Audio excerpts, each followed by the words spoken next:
We all are aware that there is a broader debate, particularly in Germany and Europe, about TTIP. The Transatlantic Trade and Investment Partnership is not something which simply invites broad political support. But, as Professor Jungenmittag and myself have shown in a new study, which you can download from our website, it is quite obvious that the economic benefits are much larger than the official study of the European Commission suggests.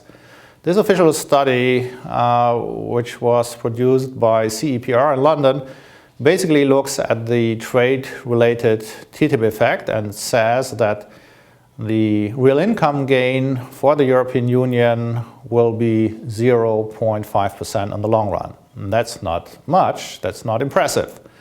But we should not forget that the European Union and the US are two very important, actually the two biggest source countries of foreign direct investment, and we are two of the three leading host countries of foreign direct investment, and of course we are the two leading innovation countries. So no analysis of TTIP is complete without taking a careful look at the innovation dynamics and foreign direct investment respectively. So we have developed a theoretical model and also looked at the empirical results on the basis of 20 countries covered in a panel data analysis for Europe. And what we find is that there is indeed a knowledge production function, basically showing that patterns can be explained by the number of researchers and by the ratio of foreign direct investment inward stock to GDP and the per capita income. Well, the per capita income will increase, as we already know from the CEPR study on TTIP. And the overall picture then says that the economic benefit to be expected for Germany and the EU respectively is about 2% of GDP. So that is much higher than the 0.5% of the CEPR study. I should emphasize that this study includes also a transatlantic macroeconomic spillover effect based on the assumption that the US GDP will increase by 2% through TTIP. And then from the Commission's Quest macro model, we know that there will be also an increase of GDP in the European Union, roughly 0.1% or a little bit more. So of course there are some caveats in terms of the assumptions that have been made, but I think it's fair to say that the CEPR study conducted by Franzois and his colleagues is less than half of the story. I think this CEPR study has been made in a very careful way, but it is looking basically only at trade aspects.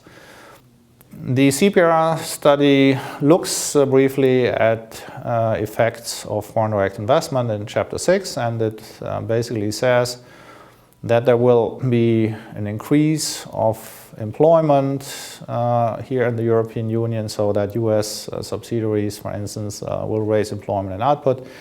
We can then calculate that this amounts basically to an increase of output in these subsidiaries by an additional 0.33% of the EU GDP. Because if the employment increases by 11% in these subsidiaries, this is what the CEPR study says, then we can consider the fact, which we know from the Bureau of Economic Analysis, that output of US subsidiaries in the EU is 3%. So then we get an additional output effect of 0.33. So what I want to say is that at the bottom line, the CEPR study is quite important, but it covers less than half of the economic benefits, which one should expect. So there are serious new arguments to be in favor of such a transatlantic treaty. So TTIP is a good thing for the population in Germany and in other EU countries. The average family will see an increase of its income of roughly €2,000. So that's an important figure. And I think it will be very interesting to see which additional research can be produced to focus on foreign direct investment, innovation, and output effects. This, together with the trade dynamics, brings the broader picture which we need if we are to understand what TTIP will bring for us here in Europe and in the US.